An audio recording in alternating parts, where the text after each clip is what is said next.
के आतंकवाद रोधी दस्ते को गैंगस्टर लॉरेंस बिश्नोई की 14 दिन की रिमांड मिल गई। दरअसल ड्रग्स की सीमा पार से तस्करी के मामले में ये रिमांड मांगी गई। ये पूरा ड्रग रैकेट कई 100 करोड़ रुपए का था, जिसमें लॉरेंस बिश्नोई से पूछताछ महत्वपूर्ण है।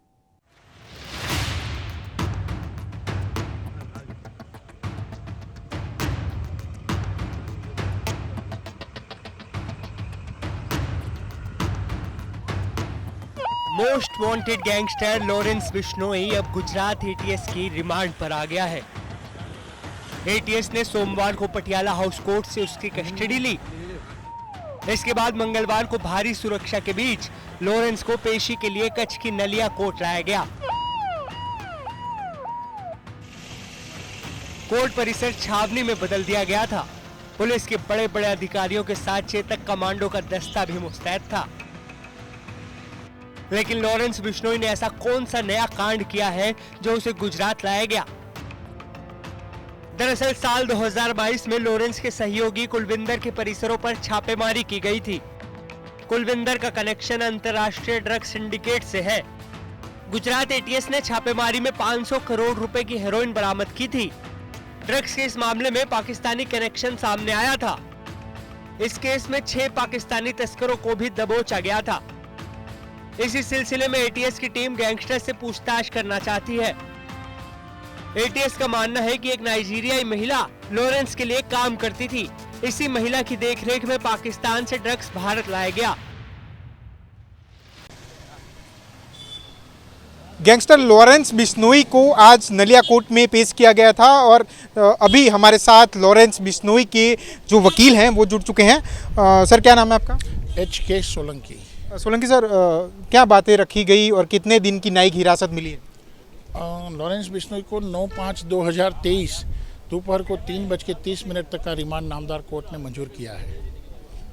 बातें क्या क्या रखी गई थी एटीएस की तरफ से कोर्ट में? एटीएस ने 2 या 3 बातें मुख्यतः कोर्ट में पेश की है कि उन्होंने बताया है कि भाई ये इंटरनेशनल ड्रग्स का कोई मामला हो सकता है। कोई नाइजीरियन महिला का नाम भी आया है और जो 6 लोग पकड़े गए थे पाकिस्तानी, उनके साथ इनका कोई कनेक्शन है या पाकिस्तानी जेल में रह के पाकिस्तान के साथ इनका जेल में रह के कोई संबंध बना है या नहीं बना है, यहाँ लोकल भुज में या नलिया में जो भी है उनके साथ कोई जुड़े हुए हैं कि नहीं, ये सभी मामलों की वजह से ही नामदार कोर्ट ने ऑर्डर किया हुआ है। इसी मामले में गुजरात एटीएस लॉरेंस बिश्नोई से पूछताछ करना चाहती है, जिसके लिए एटीएस ने उसकी ट्रांजिट रिमांड ली है। बता दें कि लॉरेंस बिश्नोई वैसे तो 12 साल से जेल में बंद था। इसके साथ ही अतीक को मारने के लिए इस्तेमाल की गई जिगाना पिस्टल भी लॉरेंस बिश्नोई से लिंक होती है, क्योंकि पंजाबी सिंगर सिद्धू मूसेवाला की हत्या के दौरान लॉरेंस बिश्नोई गैंग ने तुर्की की इसी जिगाना पिस्टल का इस्तेमाल किया था। हालांकि लॉरेंस बिश्नोई ने अतीक के हथियारों से किसी भी तरह के कनेक्शन से इनकार किया है। अब देखना होगा कि गुजरात एटीएस इस कुख्यात गैंगस्टर से कितने राज उगलवा पाती है। कच्छ से कौशिक कंटेचा के साथ आज तक ब्यूरो। एक तरफ देश के प्रधानमंत्री खुद को किसानों का प्रधान सेवक बताते हैं, किसानों के उत्थान के लिए नई नई योजनाएं लाते हैं, लेकिन उन्हीं के गृह राज्य गुजरात में किसानों को ठगा गया। किसानों की मेहनत पर डाका डाला गया, जिसकी भनक ना तो पीएम को लगी और न ही सीएम को। रुपयों के लालच में अंधे हो चुके सरकारी अधिकारी सहकारी बैंकों में पहले से ही फ्रॉड करते आ रहे हैं, लेकिन अब ये लालच की दीमक ग्रामीण स्तर की सेवा मंडलियों को भी खोखला कर रही है और इनके निशाने पर है मासूम किसान।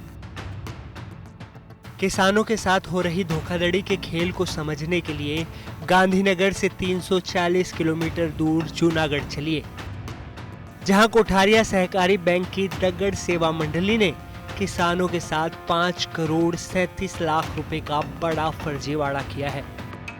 इसी सेवा मंडली के प्रमुख, मंत्री, सहमंत्री समेत कुल 7 लोगों ने साठगांठ करके किसानों को करोड़ों की चपत लगा दी। हालांकि जिला सहकारी बैंक के चेयरमैन लीपापोती में लगे हैं। અને આ જે ફ્રોડ છે એ અમારા CBS ડિપાર્ટમેન્ટ દ્વારા અમને ધ્યાનમાં આવતા આખી તપાસ કરતા છેલ્લા 10 દિવસથી ગુપ્ત રાહે આની તપાસ કરવામાં ચાલુ હતી અને આજે આ જે ઘટના બની છે એ પોલીસને જાણ કરવામાં આવી છે અને આવનારા દિવસોમાં આની તટસ્થ તપાસ થાય અને બીજા પણ જે આમાં સંલગ્ન આરોપીઓ છે તેની પણ ધરપકડ કરવામાં આવશે। तो जूनागढ़ जिला सहकारी बैंक के चेयरमैन कह रहे हैं कि किसानों को उनका पैसा दिया जाएगा, लेकिन ये सेवा मंडली क्या है जिसने किसानों को ठगा, वो भी समझ लीजिए। दरअसल पीएम मोदी ने सहकारी क्षेत्र के उत्थान पर जोर दिया था, जिसके बाद गांव-गांव में सहकारी सेवा मंडली खोल दी गई। इन सेवा मंडलियों में किसानों के बचत खाते होते हैं। इन खातों में किसान अपनी मेहनत की रकम जमा करवाते हैं, लेकिन जूनागढ़ में इसी सेवा मंडली ने किसानों के साथ धोखा किया। हाल तपास क्राइम ब्रांच કરી રહી છે। આપણે ગઈકાલે મોડી રાત્રે જ એફઆઈઆર દાખલ કરી છે। અત્યારે પૂછપરછ ચાલુ છે અને આવનારા દિવસોમાં બેંક ટ્રાન્ઝેક્શન્સ, બેંક સ્ટેટમેન્ટ્સ, અન્ય ડીમેટ એકાઉન્ટ સ્ટેટમેન્ટ્સ અને એ ઉપરાંત મંડળીના જે પેપર્સ છે, મંડળીના ડોક્યુમેન્ટ અને આ જે બેંક છે એમાં ઓડિટ્સ, યરલી ઓડિટ્સ, 3 ક્વાર્ટરલી ઓડિટ્સ અને 3 યરલી જે ઓડિટ અને બધું થતું હોય છે એના તમામ પુરાવાઓ મેળવવામાં આવશે। ऐसे में किसानों का सेवा मंडली पर से भरोसा उठ चुका है। एक तरफ देश के प्रधानमंत्री खुद को किसानों का प्रधान सेवक बताते हैं, लेकिन उन्हीं के गृह राज्य गुजरात में किसानों को ठगा जा रहा है, जिसकी भनक ना तो पीएम मोदी को है, ना ही गुजरात की भूपेंद्र पटेल सरकार को। जूनागढ़ से भार्गवी जोशी के साथ आज तक ब्यूरो। प्रधानमंत्री मोदी मंगलवार को दादर नागर हवेली पहुंचे। पीएम ने सिलवासा में लगभग 4,873 करोड़ की लागत से 96 प्रोजेक्ट्स का शिलान्यास और शुभारंभ किया। पीएम मोदी ने सिलवासा में नमो चिकित्सा शिक्षा और अनुसंधान संस्थान का दौरा किया। पीएम मोदी ने सिलवासा में भव्य रोड शो में भी हिस्सा लिया। पीएम मोदी एक कुशल राजनेता तो है ही, कला और संस्कृति के भी पारखी। मध्य प्रदेश के रीवा में मोदी छोटी बच्चियों की नाट्य प्रस्तुति को देखने के लिए प्रोटोकॉल तोड़ बैठे। पूज्य बापू कहते थे, भारत की आत्मा गांवों में बसती है, लेकिन कांग्रेस ने गांधी के विचारों को भी अनसुना कर दिया। 90 के दशक में पंचायती राज के नाम पर खाना पूर्ति जरूर की गई, लेकिन फिर भी पंचायतों की तरफ वो ध्यान नहीं दिया गया जिसकी जरूरत थी। पल्लवगळ पल्लवियलि गरिಗೆದರಿದೆ गीता। पीएम मोदी सोशल मीडिया पर एक छोटी सी बच्ची का वीडियो भी देखकर बेहद प्रभावित हुए। वीडियो में एक बच्ची कन्नड़ गीत पल्लव गला पल्लवियलि गा रही थी। बच्ची एक महिला के साथ पियानो पर जुगलबंदी कर रही थी। मोदी ने इस वीडियो को साझा किया तो लोग बच्ची की प्रतिभा देखकर मंत्रमुग्ध रह गए। पीएम मोदी ने ट्विटर पर लिखा, ये वीडियो हर किसी के चेहरे पर मुस्कान ला सकता है। असाधारण प्रतिभा और रचनात्मकता, शालमली को शुभकामनाएं।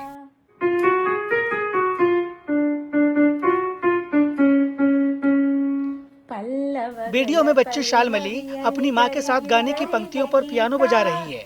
ತಂಬೆಲರಲ್ಲಿ ಹಬ್ಬುತ್ತಿದೆ ಕೋಕಿಲ ಸಂಗೀತ ಇಮ್ಮಾವಿನ ಮಡಿಲಲ್ಲಿ। बच्ची हर पंक्ति के साथ जिस तरह धुन मिला रही है वो वाकई हैरान करने वाला है। नन्ही शालमली का अंदाज किसी दिग्गज कलाकार की जुगलबंदी से कम नहीं है।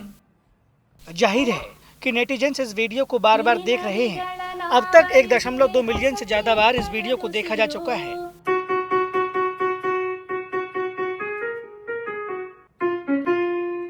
आज तक भी ವನವನದಲ್ಲಿ ಅಚ್ಚಾಗಿದೆ ಹೊಸ ವರುಷದ ಹೆಸರು।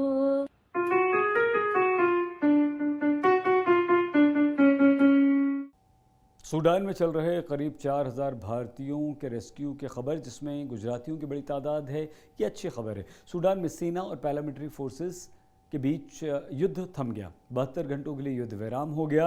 भारत समेत तमाम देशों ने अपने नागरिकों को सुरक्षित निकाला। भारत के 278 नागरिकों को ऑपरेशन कावेरी के तहत जेद्दा ले जाया जा रहा है।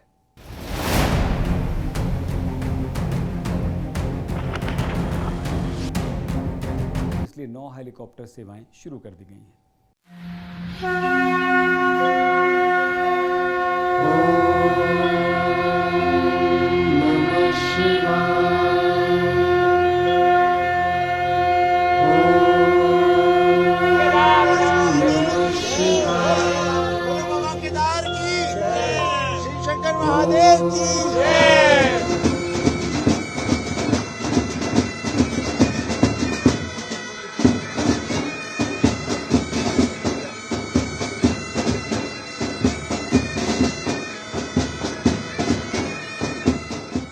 बाबा केदार धाम की ये तस्वीरें दिव्य हैं, अद्भुत हैं, अकल्पनीय हैं।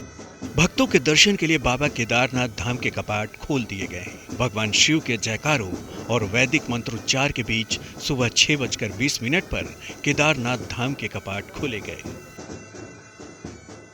6 महीने के लिए दरवाजा 6:20 को अधिकृत खोल दिया गया है। अब सारा विश्व के लोगों ने यहाँ आकर के स्पर्श करके दर्शन ले सकते हैं।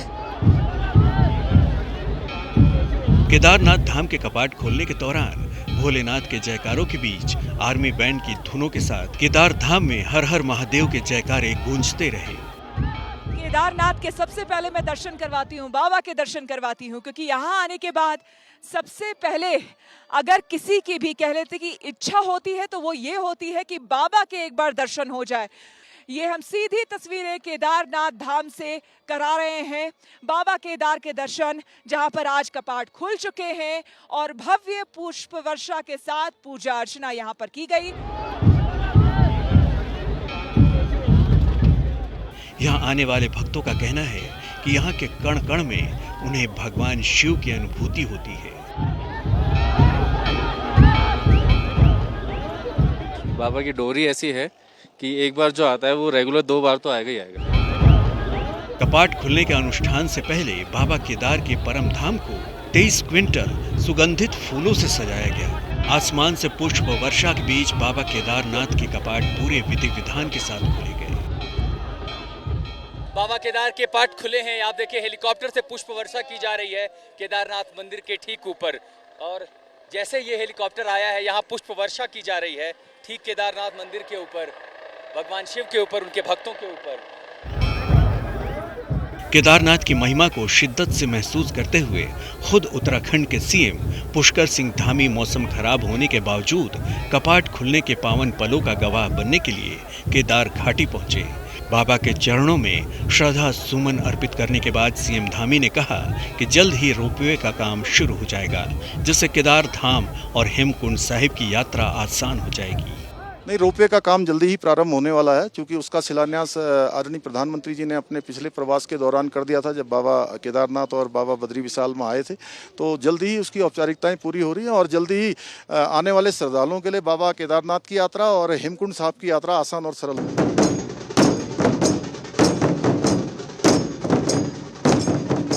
इस साल केदारनाथ यात्रा को लेकर श्रद्धालुओं में खासा उत्साह देखने को मिल रहा है। मौसम की दुश्वारियों के बीच बड़ी संख्या में श्रद्धालु केदारनाथ धाम पहुंच रहे हैं। ये जो स्थान है यहाँ आकर वाकई आपको महसूस होगा कि आप एक शिव तत्व है। खुद भी शिव के दर्शन, शिव को महसूस करना वो यहीं आकर केदारनाथ में होता है। उत्तराखंड सरकार के मुताबिक 4 धाम यात्रा के लिए अब तक 13 लाख से ज्यादा श्रद्धालु अपना रजिस्ट्रेशन करवा चुके हैं। फिलहाल खराब मौसम को देखते हुए 30 अप्रैल तक रजिस्ट्रेशन बंद कर दिया गया है। उम्मीद की जा रही है कि 30 अप्रैल के बाद फिर से केदार धाम यात्रा के लिए रजिस्ट्रेशन शुरू हो जाएगी।